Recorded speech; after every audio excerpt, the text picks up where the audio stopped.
రాను రాను యుద్ధం తీరుతెన్నులు మారిపోతున్నాయి. ఇప్పుడు ఆయుధాలను డ్రోన్లు రీప్లేస్ చేసేశాయి. మనుషులు వెళ్లకుండానే అనుకున్న లక్ష్యానికి చేరుకుని వాటిని పేల్చేస్తున్నాయి. రీసెంట్ గా రష్యాపై యుక్రెయిన్ చేసిన డ్రోన్ల దాడి ప్రపంచానికి అనేక పాఠాలను చెప్పింది. అధునాతన ఆయుధాల కంటే దాడి చేయడంలో వ్యూహం, ప్రణాళికలే ముఖ్యమని యుక్రెయిన్ నిరూపించింది.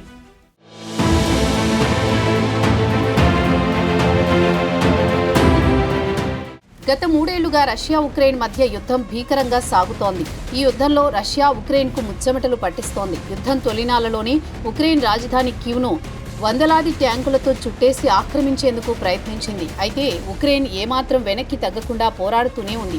రష్యా ఎన్ని దాడులు చేస్తున్నా వాటిని ఎదుర్కొంటూనే ఉంది. కానీ ఏ రోజు లొంగిపోలేందుకు సిద్ధపడలేదు. ఉక్రెయిన్ దగ్గర అణ్వాయుధాలు లేకపోవడంతో ఎప్పటికైనా తలవంచక తప్పదని రష్యా భావిస్తూ వచ్చింది. కానీ అన్ని రోజులు మనవి కావు అనే చందంగా రష్యాకు గట్టి ఎదురు దెబ్బే తగిలింది. ఎవరూ ఊహించని విధంగా ఒక్కసారిగా 117 డ్రోన్లతో విరుచుకుపడి రష్యాకు చుక్కలు చూపించింది. ఓవైపు శాంతి చర్చలకు సై అంటూనే ఏడాదిన్నరగా తయారు చేసుకుంటూ వస్తోన్న ప్రణాళికను అమలు చేసింది. తమ డ్రోన్లతో 41 బాంబర్ విమానాలను ధ్వంసం చేసింది. రష్యా ఇంటెలిజెన్స్ కార్యాలయం పక్కనే తమ స్థావరాన్ని ఏర్పాటు చేసుకుని ఈ ప్లాన్ను అమలు చేసి ఇజ్రాయెల్ షాక్ ఇచ్చింది. ఉక్రెయిన్ చేపట్టిన ఆపరేషన్ స్పైడర్ వెబ్ రష్యా నిఘా నిర్లక్ష్యాన్ని మరోసారి నిరూపించింది. మారుతున్న పరిస్థితులకు అనుగుణంగా ఎప్పటికప్పుడు యుద్ధ వ్యూహాలను మార్చుకోవాలని ఉక్రెయిన్ దాడి నిరూపితం చేసింది.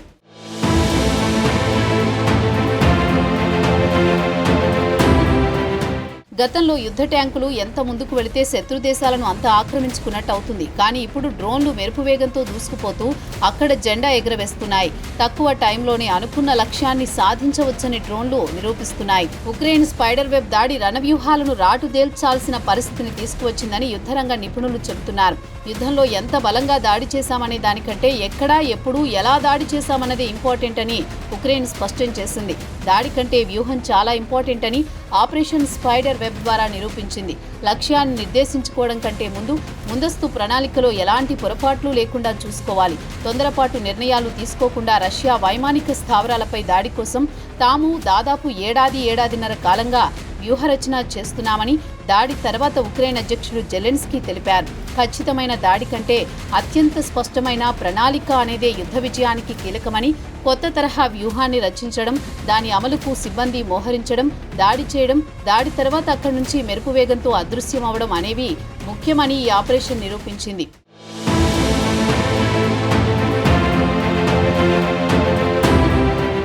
యుద్ధంలో ఉపయోగించే క్షిపణులు, భారీ బాంబులను తరలించడానికి రోడ్డు మార్గాలని ఉపయోగిస్తారు. అయితే ఉక్రెయిన్ ఏకంగా రష్యన్ రహదారులని ఉపయోగించుకుంది.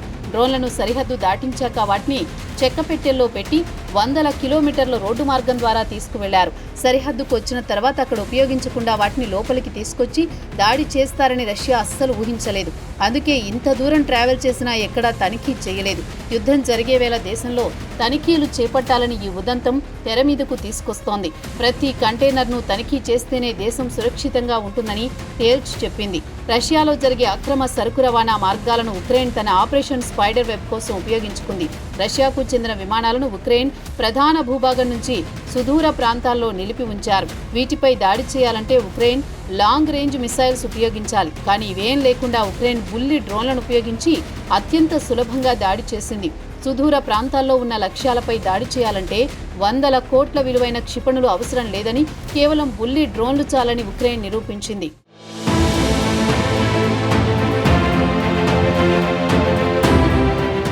యుద్ధ విమానాలపై దాడి చేయాలంటే యుద్ధ విమానాలే అవసరం లేదని ఉక్రెయిన్ నిరూపించింది. ఉక్రెయిన్ దాడిలో ధ్వంసమైన రష్యా విమానాల విలువ దాదాపు 60,000 కోట్లు ఉంటుందని అంచనా వేస్తున్నారు. అణ్వస్త్ర దేశం కాకపోయినా ఇప్పుడు ఈ దాడితో ఉక్రెయిన్ ఒక్కసారిగా వార్ హాట్ ఫేవరెట్గా నిలిచింది.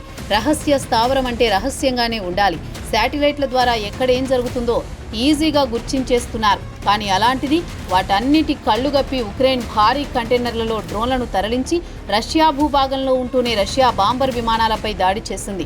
ఇక రష్యా ఇంటెలిజెన్స్ కార్యాలయం FSB పక్కనే ఉంటూ ఉక్రెయిన్ దాడి చేయడంతో పక్క దేశాలపై నిఘా పెట్టడమే కాక సొంత దేశంలో ఏం జరుగుతుందనే దానిపై నిఘా పెట్టాల్సిన పరిస్థితి ఉంటుందని ఈ దాడి చాటి చెప్పింది. అధునాతన ఆయుధాల కంటే సరైన ప్రణాళిక, వ్యూహాలే యుద్ధంలో ముందుకు నడిపిస్తాయని ఉక్రెయిన్ నిరూపించినట్లయింది.